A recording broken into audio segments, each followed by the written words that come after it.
जी ग्वालियर से। श्री हरिवंश। श्री हरिवंश महाराज जी, आपके चरणों में कोटि कोटि प्रणाम। महाराज जी, किसी न किसी कारण से असफल हो रहा हूँ, अतः मेरा मुख्य उद्देश्य परमार्थ की प्राप्ति है, लेकिन छोटे छोटे उद्देश्यों में जो असफलता मिलती है, भक्ति और असफलता के बीच सामंजस्य कैसे स्थापित करूं? मतलब आपका कथन है कि यदि मैं भक्ति कर रहा हूं तो मुझे सफलता सांसारिक मिलनी चाहिए, ऐसा? ऐसा नहीं है। मेन उद्देश्य तो सफलता मतलब आत्म सिद्धि है, परमार्थ की प्राप्ति है।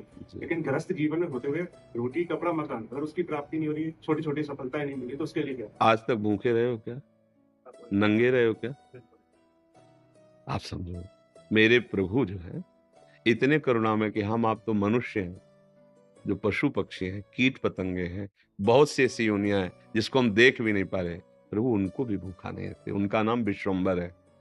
अब हमारी चाहतों की सफलता है। बात समझो, आपने जैसे सहज में कह दिया रोटी कपड़ा और मकान, तीनों से आप खाली नहीं हैं। ईमानदारी से बोलो, जिस दिन तुम नंगे घूमे हो और जिस दिन तुम्हें छत के नीचे न रहने को मिला हो और जिस दिन तुम भूखे रहे हो, वायु न मिली हो, जल न मिला हो सकता है अन्न न मिला हो, लेकिन प्राण पोषण के लिए दो आवश्यक है, वायु और जल, है ना? अब हमारी बात असलियत में, हमारी जो शरीर पोषण जीने की आवश्यकता है वो तो सबकी पूर्ति हो रही है। आप देख लीजिए, चाहतों की पूर्ति शब्द पहले हम लोग क्या करते हैं कि असली ज्ञान को छुपा करके नकली बात बोल देते हैं, जिसमें सब हाँ में हाँ मिला दे। ये नकली बात है कि हमें रोटी कपड़ा और मकान तो चाहिए, पक्का प्यारे वो पशु पक्षियों को भी देता है। घोंसला बनाने की, आप देखो उनके घोंसले कैसे बने, आप बनाने में फेल हो जाएंगे? नहीं फेल हो जाएंगे? कैसे वृक्ष में कैसे हिलगा के वो घोष, उनको बुद्धि दी किस स्कूल में जाके सिखाया उन्होंने? हरि ने दी, हरि ने। तुम अपने वास की व्यवस्था कैसे करो, ऐसे बना दिया। भोजन की व्यवस्था उनको सिखा दिया। कोई भी सृष्टि में ऐसा नहीं है जिसका माता की तरह भरण पोषण भगवान ना करते हो। हाँ, अलग अलग जिनको जैसा भगवान ने। अब हमारी जो असफलता है उसमें हमारी चाहत है, मैं कपड़ा तो पहनूं पर ऐसा पहनूं, समझना, रोटी तो खाऊं पर ऐसी खाऊं, मकान तो हो पर ऐसा हो। समझ पा रहे हैं आप? अब इसके लिए हमारा कर्म कार्य करेगा। पूर्व का प्रारब्ध यदि हमारा बहुत बुरा है तो आज तुम बहुत अच्छे आदमी हो, अच्छे मार्ग में चल रहे हो, वो आपको बाधा पहुंचाएगा, आपको सहना होगा। समझ रहे ना? वो आपको बाधा पहुंचाएगा। अब जो ये नाम हम आपको बता रहे हैं कि नाम जप कीजिए, धर्म से चलिए, वो युद्ध करेगा उस प्रारब्ध से, आपको वो गिरने नहीं देगा, आएगा। आप जो कार्य कर रहे हो उसमें सम्यक जो फल मिलना चाहिए नहीं मिला, आपको असंतुष्टता होगी, क्योंकि आपने ऐसे पूर्व में कर्म किए हैं। अब वो आपको बाधा पहुंचा रहे हैं, लेकिन आप भजन कर रहे हो ना, तो आपको निरुत्साहित होने नहीं देंगे। चलो एक कर्म निष्फल हुआ, दूसरा हम 100 बार उसका अनुष्ठान करेंगे, कितनी बार निष्फल होगा? एक दिन तो सफल होगा ही नहीं, निकल जाओगे, निकल जाओगे। सफलता तुम्हारे चरण चूमेगी। प्रारब्ध कोई देवता नहीं है, हमारा किया हुआ पूर्व कर्म है। हम नया कर्म इतना बलवान करें कि उसको रौंद दे। बात समझे? और उसके लिए अब छोटी मोटी बात नहीं काम करेगी, छोटा मोटा कर्म काम नहीं करेगा। डट के हमें धर्म और डट के भजन, विध्वंस करके, अगर विध्वंस ना होते तो फिर मोक्ष कैसे होता? मोक्ष का मतलब जानते हो? सब कर्म नष्ट हो गए अनंत जन्मों के, और इस जन्म के भी बिल्कुल मोक्ष, मतलब बिल्कुल मुक्त, अब कोई बंधन नहीं हो, भगवान का स्वरूप हो गया। तो हुआ तो इसी जन्म में, जो हमने साधना की, जो भजन किया, जो चिंतन किया, जो सत्संग किया, मारा इसने पूरी आग लगा दी। कर्मों को संचित कर्म विध्वंस हो गए, जमा गोदाम क्रीमाण जो कर रहे हैं, ये चिपकाव फसाव वाले नहीं हुए, क्योंकि ये सब समर्पित कर दिए भगवान को। प्रारब्ध आया, भजन के बल से उसको भोग रहे हैं, वो मैं परास्त नहीं कर सकता, निकल गए आगे। सुदामा जी की दशा क्या थी? नहीं थी, ये भी व्यवस्था नहीं थी। परिणाम में क्या हुआ? जैसी द्वारिकापुरी वैसी सुदामापुरी। फल की चिंता मत करो तुम। असफलताएं और सफलताएं ये हमारे मार्ग की पड़ाव हैं, कोई गर्मी वाला, कोई सुखद वाला।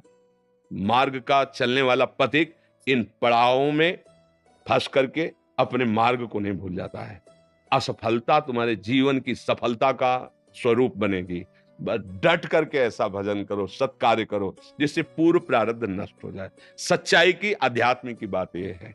अब चोरी हिंसा अधर्म आचरण, तो वो तो पूर्व प्रारब्ध है ही, नया कर्म भी बिगड़ गया, दोनों मिलकर फिर आपको जीना मुश्किल कर देंगे। और होता है, देखो ना, पिता को मार डाला कि जल्दी मरे, हम इस प्रॉपर्टी का दे। पिता को मार डाला, आप जेल गए, संपत्ति यूं ही पड़ी है, तीसरा उसका भोग कर रहा। विवेक खत्म हो जाता है। विवेकवान बनो, जैसी भी परिस्थिति हो उसमें राजी होना सीखो, वो आपके ही कर्म का परिणाम है। और ऐसे नवीन कर्म करो कि विध्वंस कर दो उस प्रारब्ध कर्म को जो तुम्हें झुकाना चाहता है, मिटाना चाहता है। हमारी प्रार्थना को अगर आप समझोगे तो आगे बढ़ोगे। अपना ही कर्म कोऊ न काहू के सुख दुख कर दाता, निज कृत कर्म भोग सुन भ्राता। बोले संतों के पास क्यों जाया जाता है? यही समझने के लिए। अब हम क्या करें जिससे हमारा कर्म हमको परेशान न कर पाए? वो है ज्ञान, वो है भक्ति, वो है भगवान का आश्रय। जब घर में भोज आते हो, भिक्षा भी नहीं मिली, तो पत्नी पूछती कि बच्चों को कैसे जिलाएं? तो तुलसी दल उतारते, ठाकुर को भोग लगाते, आधा आधा तुलसी दल। उनका एक मित्र था जो धनी के यहाँ वो पुरोहित कर्म करता था, डोली में बैठ के निकलता पालकी में। वो कहता है सुदामा जी, हमारे यहाँ जो सेठ है ना, उनके यहाँ चलो, थोड़ी देर श्लोक बोलना। तो सब व्यवस्था उनका, हमने तो अपना सेठ श्री कृष्ण को वरण किया है, अब वो भूखे रखे चाहे मारे, अब हम दूसरे की गुलामी नहीं कर सकते। हमने तो भगवान को अपना माना है। हिले नहीं तो भगवान का हृदय हिल गया। एक दिन प्रसाद पा रहे थे इसे, एकदम ऐसे हो गए। रुक्मिणी जी मन की बात, तो उनका प्रभु ऐसी स्थिति आपकी तभी होती जब कोई आपका भक्त भूखा होता है। तो भगवान के आंसू आ गए। हमारा पुराना मित्र है सुदामा, और कई दिन से उसके घर में भोजन नहीं, बच्चे। बोले प्रभु आप दुखी हो रहे हो, महालक्ष्मी स्वरूपम, आप आदेश करो, त्रिभुवन की राजलक्ष्मी उसके घर में। तो उनका बात तो यही कि उसके अंदर कामना नहीं है, और मेरे भक्त के अंदर यदि कामना नहीं होती तो माया मैं नहीं देता। मेरे भक्त के अंदर कामना नहीं होती तो मैं माया, और वो निष्काम भक्त है सुदामा, उसके अंदर कभी कामना आ ही नहीं सकती कि हे भगवान भोजन तो दे दो, कभी नहीं। तो रुक्मिणी जी ने कहा हम आपका दुख नहीं दे सकते। फिर हम कुछ रचती है, तो उनका नहीं, पहले हमें कामना पैदा करना पड़ेगा। भगवान सोच रहे पहले हमें भक्त के हृदय में कामना पैदा करना पड़ेगा। गए एक भिक्षुक के रूप में, जब सुदामा जी भिक्षा को गए थे, भिक्षाम दे, अतिथि धर्म गृहस्थ में बहुत बड़ा धर्म होता है, दरवाजे आए हुए का आदर करना चाहिए। तो कुछ ना हो तो वचन से है, निकली भिक्षाम दे, तो उनका भगवान हम भिक्षा देने लायक नहीं है। क्यों? उनका एक पुत्र हुआ है, इसलिए सूदक है। ठीक है, 15 दिन बाद आ जाएंगे। बोले मत आना, क्योंकि हमारे जो पुत्र हुआ है वो दरिद्र नामक पुत्र हुआ है, और इसका सूदक पूरे जीवन में नहीं जाएगा। अर्थात हम दरिद्र हैं, हमारे पास कुछ है ही नहीं जो मैं आपको दे सकूं। भगवान ने कहा सुना है तुम्हारे पति के मित्र द्वारिकाधीश भगवान है, जिनके मित्र श्री कृष्ण द्वारिकाधीश हैं, उनकी ये दशा, एक बार कहो ना अपने पति से कि अपने मित्र के पास जाएं।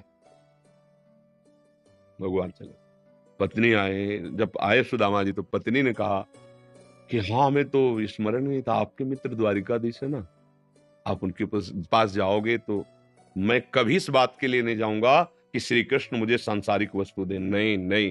बोले हम कब कह रही मांगना, आप केवल जाओगे तो आपकी दशा देख करके वो आपको दे देंगे। बोले तुम कहती हो तो हमें दर्शन मिलेंगे मेरे प्यारे के, इसलिए मैं जा सकता हूं। अब मित्र के पास, गुरु के पास जाए तो कुछ ऐसा शास्त्रीय सिद्धांत है, कुछ भेंट ले जाए, बेटी के यहाँ जाए, गुरुदेव के यहाँ जाए, आराध्य देव के यहाँ जाए, ऐसा लोग, और मित्र के यहाँ जाए तो उनका भेंट के लिए, अब खुद खाने के लिए भेंट क्या।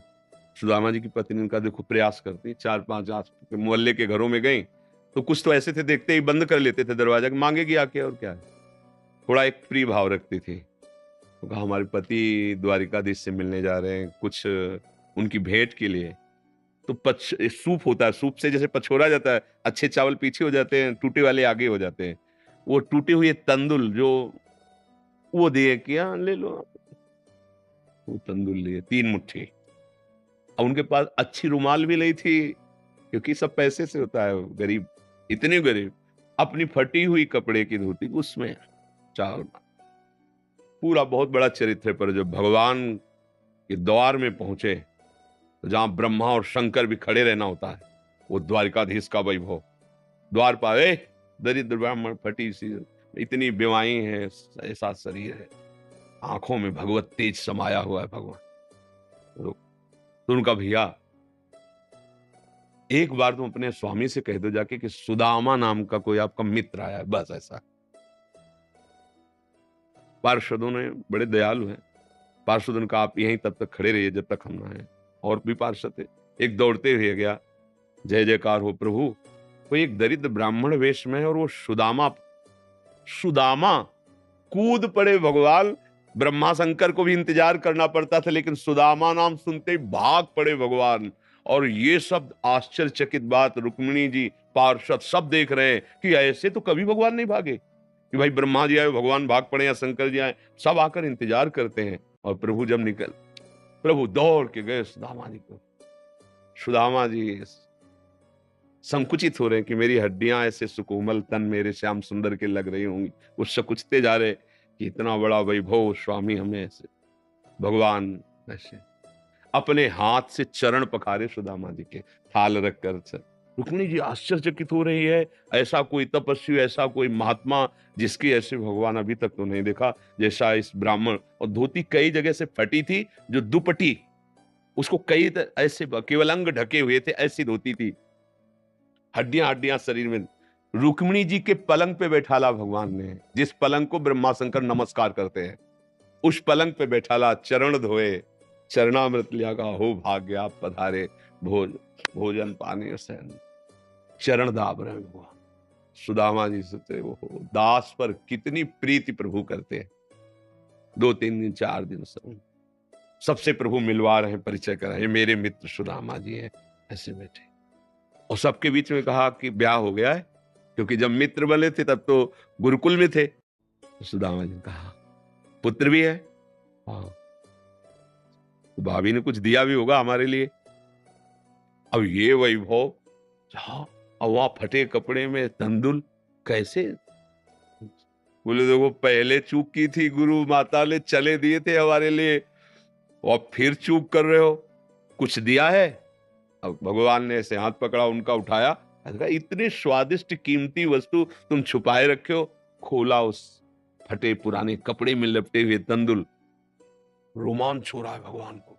रुक्मिणी जी देख रहे हैं कि ऐसी प्रसन्नता से तो 56 भोग भगवान नहीं पाते द्वारिकाधीश, जैसी इस गरीब ब्राह्मण के तंदुल पार है भगवान। दूसरी मुट्ठी ली, तीसरी में रुक्मिणी जी ने हाथ पर, प्रभु बस इतना काफी है इनके लिए। 2 मुट्ठी में 2 लोग का वैभव सुदामा को।